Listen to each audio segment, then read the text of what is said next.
Assalamualaikum warahmatullahi wabarakatuh. Nama saya Nuri Najmi Azizah dengan NIM 210205039. Pada hari ini saya akan mengajar materi peluang dengan menggunakan pendekatan ekspositori. Assalamualaikum warahmatullahi wabarakatuh. Nah, apa kabar hari ini? Baik. Baiklah, hari ini kita akan belajar tentang materi peluang. Sebelumnya, tahu nggak apa itu arti peluang? Jadi Bu Guru, peluang itu adalah seberapa besar suatu kemungkinan akan terjadi. Ya, betul sekali. Istilah dalam peluang itu ada banyak. Yang pertama adalah percobaan eksperimen. Nah, istilah dalam peluang itu kan tadi kan ada percobaan atau eksperimen. Suatu usaha yang menyebabkan terjadinya kemungkinan. Misalnya usaha dalam melempar koin. Itu dalam melempar koin itu ada dua kemungkinan yang akan terjadi. Yang pertama, sisi depan dan sisi belakang. Himpunan dari semua hasil yang mungkin terjadi dilambangkan dengan S. Banyaknya anggota S kita simbolkan sebagai S. Contohnya dalam pelemparan satu koin. Kan bisa kita melempar satu koin. Nah, S-nya itu adalah gambar dan sisi depannya. Atau gambar dan angka. NS-nya itu 2 karena ada gambar dan ada angka.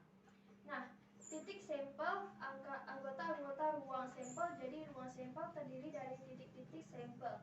Contohnya dari pelemparan koin, titik sampelnya ada angka dan ada gambar. Yang kedua adalah menyusun anggota ruang sampel. Contoh soal dari menyusun ruang sampel itu, tentukan ruang sampel melemparkan 2 koin logam. Menyusunnya ada beberapa cara. Yang pertama adalah dengan cara mendaftarkan anggotanya langsung. Misalnya muncul angka A, muncul gambar, muncul angka kita lambangkan dengan A, muncul gambar kita lambangkan dengan B. Jadi B sama dengan G. Maka ruang sampelnya adalah S, angka-angka, angka gambar, gambar angka, dan gambar-gambar. Lalu selanjutnya dengan menggunakan cara pohon logam atau cara diagram pohon. Yang pertama itu kita ambil ruang logam, terus kita ambil angka dan gambarnya. Kemudian dari angka ini kita bisa mendapatkan dua kemungkinan lagi, yaitu angka dan gambar. Dan dari gambar kita bisa mendapatkan angka dan gambar lagi. Di mana setiap ruang logam menghasilkan angka dan gambar karena ada 2 koin, maka peluang angka dan gambar tersebut kita buat percobaannya masing-masing. Angka dan gambar, maka anggota ruang sampelnya angka-angka, angka gambar, gambar angka, gambar gambar. Yang ketiga dengan menggunakan tabel. Yang pertama kita buat dulu tabelnya, kemudian kita buat angka dan gambar di sisi atas dan angka dan gambar di sisi sampingnya. Lalu tulis titik-titik sampel tersebut di garis atas tabel dan kolom kiri tabel. Lalu kita pertemukan sehingga didapatkan anggota ruang sampel. Habis itu ada jenis-jenis peluang. Yang pertama itu peluang empirik. Peluang empirik itu biasa disebut juga dengan peluang eksperimental. Perbandingan banyaknya kemungkinan yang terjadi terhadap banyaknya percobaan yang dilakukan. Rumusnya itu PA sama dengan NA per N. Yang dimana PA itu nilai peluang empirik, yang NA itu adalah kemungkinan yang terjadi, dan N banyaknya percobaan. Contoh soal dari pelemparan dadu sebanyak 20 kali, diperoleh munculnya dadu angka 1 sebanyak 5 kali. Peluang empirik munculnya dadu angka 1 adalah kemungkinan yang terjadi munculnya dadu angka 1 adalah S. Jadi NA sama dengan S.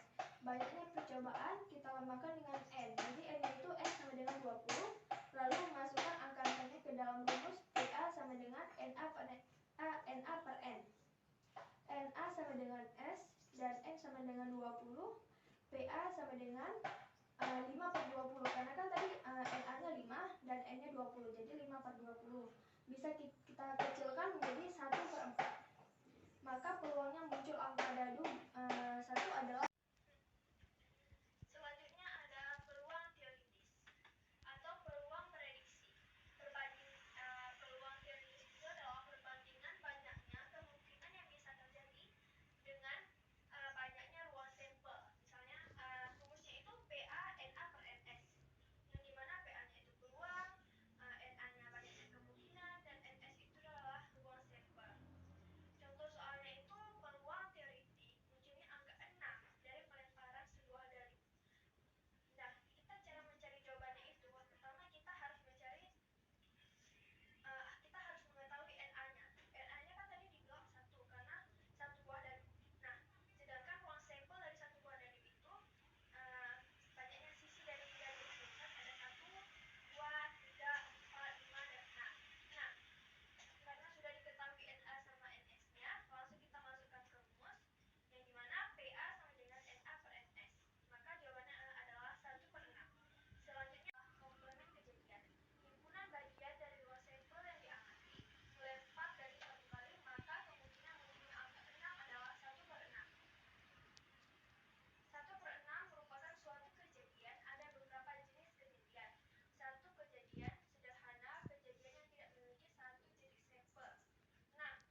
Sudah selesai? Berapa hasil yang didapat dari nomor 1? 5. Yang nomor 2? 25. Baik, bagus sekali. Nah, kesimpulannya adalah peluang itu adalah angka atau suatu besaran untuk mencari seberapa besar kemungkinan itu akan terjadi. Paham semuanya? Baik, cukup di sini pelajaran kita hari ini. Ibu akhiri. Assalamualaikum warahmatullahi wabarakatuh.